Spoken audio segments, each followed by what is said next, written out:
পরিস্থিতি শুধু আজকের তো নয়, দীর্ঘদিন ধরে এটা হচ্ছে। আমাদের মাননীয় মুখ্যমন্ত্রী আমাকে পাঠিয়েছিলেন মুর্শিদাবাদ এবং মালদা, যে জায়গাগুলো খুবই সংকটজনক পরিস্থিতির মধ্যে রয়েছে গঙ্গার ভাঙনে। আমরা সেই জায়গাগুলো ঠিক করে একেবারে সরাসরি সেই জায়গাগুলোতে পৌঁছে আমরা তার গভীরতা বোঝার চেষ্টা করেছি।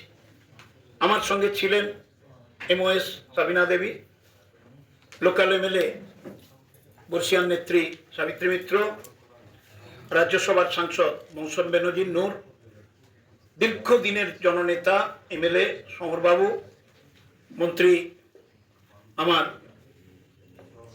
তাজমুল হোসেন সাহেব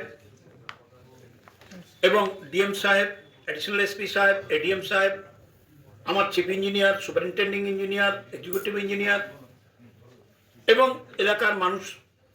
আমি বাঁধে উঠেও দেখেছি। এটা অনেক দিনের সমস্যা। গঙ্গা অদ্ভুত একটা পদ্ধতিতে তার গতিপথ অদল বদল করছে এবং তার এফেক্টে আজকে নদীর বাঁধে ভয়ঙ্কর ভাঙন হচ্ছে, ভয়ঙ্কর। আমরা খুবই সংবেদনশীলতার সঙ্গে আমাদের মুখ্যমন্ত্রী মমতা বন্দ্যোপাধ্যায়ের নির্দেশে স্টাডি করছি, এক্সপার্টাইজ ওপিনিয়ন নিচ্ছি, কি করব। এই বিষয়ে ইতিমধ্যে মুর্শিদাবাদ জেলার শামসেরগঞ্জে আমরা 100 কোটি টাকা বরাদ্দ করেছি। সেখানে 6টি ভাঙনের 5টি ভাঙনের কাজ চলছে। একটা ইলেকশনের মডেল কোড অফ কন্ডাক্টের জন্য টেন্ডার করা যাচ্ছিল না, এবার আমরা করে সেটাতেও কাজ স্টার্ট করব। ওখানেও বিপজ্জনক অবস্থা। ফরাক্কা ব্যারেজ তার দায়িত্ব বহন করছে না।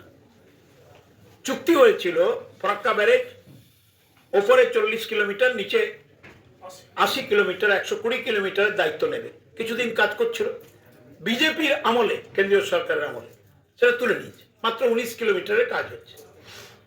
আর 15 সাল থেকে না নদী বাঁধের ভাঙন, না বন্যার ত্রাণে একটি পয়সাও দিল্লির সরকার দেয়নি।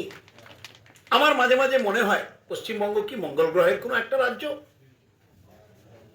অন্ধ্রপ্রদেশ টাকা পাবে, বিহার টাকা পাবে, মধ্যপ্রদেশ টাকা পাবে, উত্তরপ্রদেশ ঢেলে টাকা পাবে।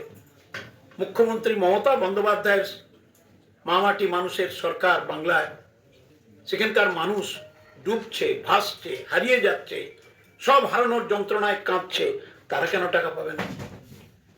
1,86,000 কোটি টাকা আমরা পাবো কেন্দ্রের বিজেপি সরকারের কাছে, একটা পয়সা দেয়, নট এ সিঙ্গেল পয়সা। কিন্তু আমরা তো থেমে থাকতে পারি না। আমাদের মুখ্যমন্ত্রী বিভিন্ন এক্সপার্টাইজ অথরিটি ইনস্টিটিউশনের সঙ্গে কথা বলছেন, কিভাবে টাকা সংগ্রহ করব ভাবছেন, কোন টেকনিক্যাল সায়েন্টিফিক প্রসিডিয়ারে এই বিপজ্জনক ভাঙন রোধ করা যায়। আমাদের সায়েন্টিস্টরা, বিজ্ঞানীরা, হাইড্রোলজিস্টরা চিন্তা ভাবনা করছেন। মালদার মানুষকে, মুর্শিদাবাদের মানুষকে আমরা হারিয়ে যেতে দেব না, এটাই মুখ্যমন্ত্রীর নির্দেশ।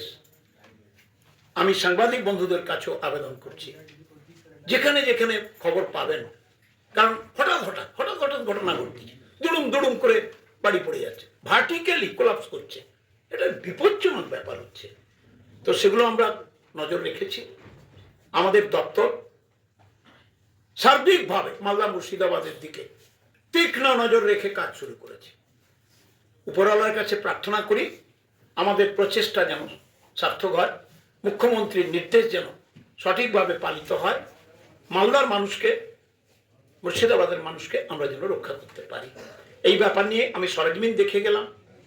আমি বন্যার সময় প্রতিদিন DM-এর সঙ্গে, SPর সঙ্গে, সাবিত্রীর সঙ্গে, সমরবাবুর সঙ্গে, আমার সাবিনার সঙ্গে, মৌসুমের সঙ্গে, মন্ত্রীর সঙ্গে, জেলা পরিষদের সঙ্গে সম্পর্ক রেখেছি, মিনিট টু মিনিট, রাত্রি 2:30, 3টা অবধি। এখন আমাদের পুনর্গঠনের কাজ করতে হবে।